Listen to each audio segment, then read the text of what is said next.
Imagine growing up in a rough part of Los Angeles, surrounded by drugs and gangs.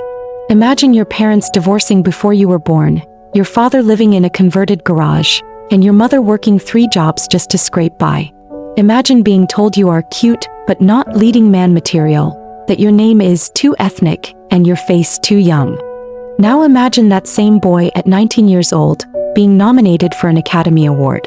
Imagine him at 23, becoming the heartthrob of the most famous movie in modern history, Titanic.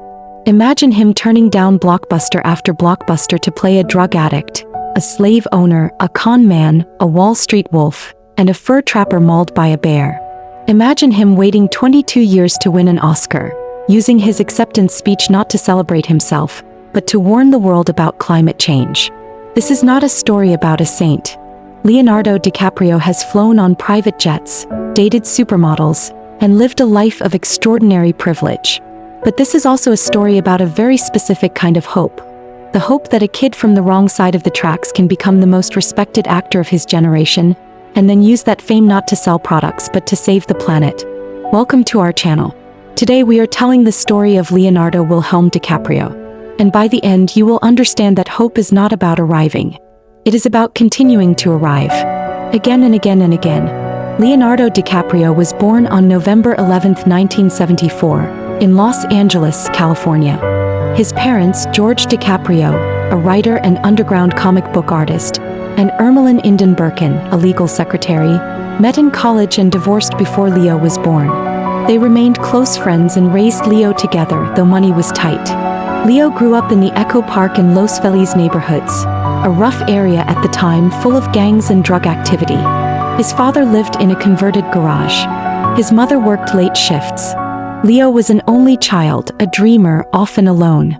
He later said, "I had a wild imagination. I would stare out the window for hours and make up stories." He attended the John Marshall High School, but he hated it. He was teased for his unusual name. He was teased for his long hair. He felt like an outsider. He later recalled, "I was not cool. I was not athletic. I was just the weird kid who wanted to perform." His mother drove him to auditions every day after school. Here is the hope in that struggle. She never gave up. She would park the car, walk him into casting offices, and sit for hours. Leo got rejected constantly. He was told he was too serious, too weird, too intense. He was also told to change his name. Agents said, "Leonardo is too long, too foreign. Nobody will remember it." Leo refused. He said, "That is my name. I'm not changing it for anyone." Leo's first break came when he was 14. He landed a role on the TV show Growing Pains as a homeless boy named Luke. He was only on the show for a few episodes, but he stole every scene. Casting directors started whispering. In 1993, Leo auditioned for Robert De Niro. The film was This Boy's Life, the true story of a teenage boy abused by his stepfather. Leo was 18. He was competing against hundreds of actors. De Niro later said, "He walked into the room and he was not acting. He was being. I knew right away." The film was dark and brutal. Leo held his own against De Niro. Critics wrote, "A Star is Born." That same year, Leo auditioned for What's Eating Gilbert Grape. He wanted to play Arnie, a developmentally disabled teenage boy. The director nearly gave the role to someone else. Leo made a tape of himself in his bathroom. He sent it overnight. The director watched it and wept. Leo was 19 years old. He was nominated for the Academy Award for Best Supporting Actor. He lost. But he had arrived. In 1996, Leo starred in Romeo and Juliet, Baz Luhrmann's neon-drenched Shakespeare adaptation. He became a teen idol overnight.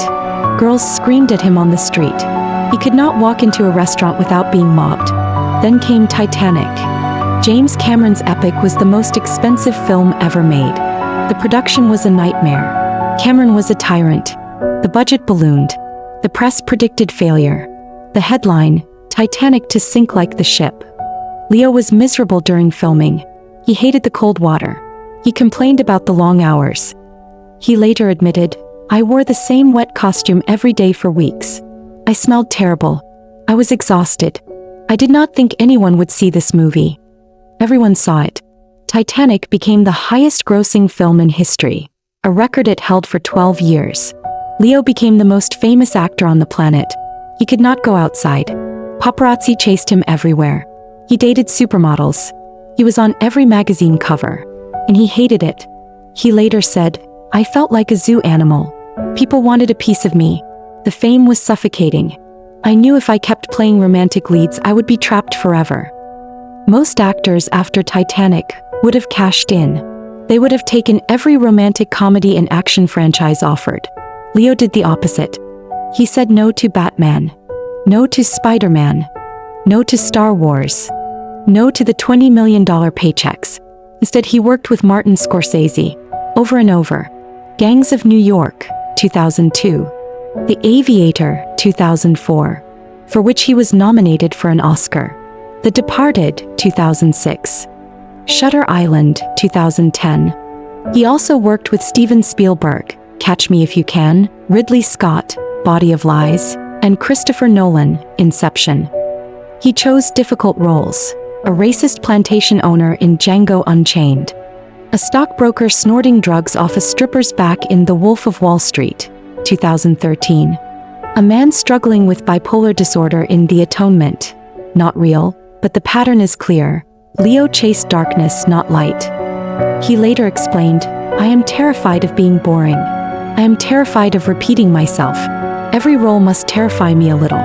If I am not scared, I am not growing." In 2015, Leo made The Revenant. It was the most physically punishing film of his career. He ate raw bison liver. He is a vegetarian. The liver was actually tofu, but still. He slept inside a dead horse carcass, a prosthetic but still miserable. He crawled through frozen rivers, covered in mud and blood for months. He contracted hypothermia. He almost died. The director Alejandro Inarritu pushed him to the breaking point. Leo later said, "I have never been so cold. I have never been so exhausted. I asked myself, why am I doing this? And the answer was, because I have never done it before." On February 28, 2016, Leonardo DiCaprio won the Academy Award for Best Actor. It was his 5th nomination. The ovation lasted 3 minutes. He walked to the stage. He held the golden statue. And then, instead of thanking his agent, his publicist, or his mother, though he did thank her beautifully, he talked about climate change. He said, "Climate change is the most urgent threat facing our entire species. We need to support leaders who speak for the entire human race. Let us not take this planet for granted. I do not take tonight for granted." The room was silent. Many were uncomfortable. Leo did not care. In his 40s, Leonardo DiCaprio transformed again. He is no longer just an actor. He is one of the most influential climate activists on the planet. He created the Leonardo DiCaprio Foundation, which has given over $100 million to environmental causes. He serves as a United Nations messenger of peace for climate change. He produced documentaries like Before the Flood and Ice on Fire. He has met with world leaders, from Barack Obama to Pope Francis, to push for climate action. Yes, he flies on private jets. Yes, he owns yachts. He is not perfect. He acknowledges the hypocrisy. He has said, "I am not a saint. I am a flawed human being. But I am using my voice and my resources to fight for the future of my children and your children." He has also stepped back from acting. He produces more than he performs. He looks for stories that matter, not just movies that make money. Leonardo DiCaprio is now almost 50. He has never married. He has no children, though he is stepfather to his girlfriend's child. He is famously private. He rarely gives interviews. He does not do social media. He once said, "The moment you start believing your own press, you are dead. The moment you think you have arrived, you have stopped moving."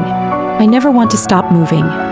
To our audience in the USA, the UK, and Canada, you are watching this video in a world that loves to put people in boxes.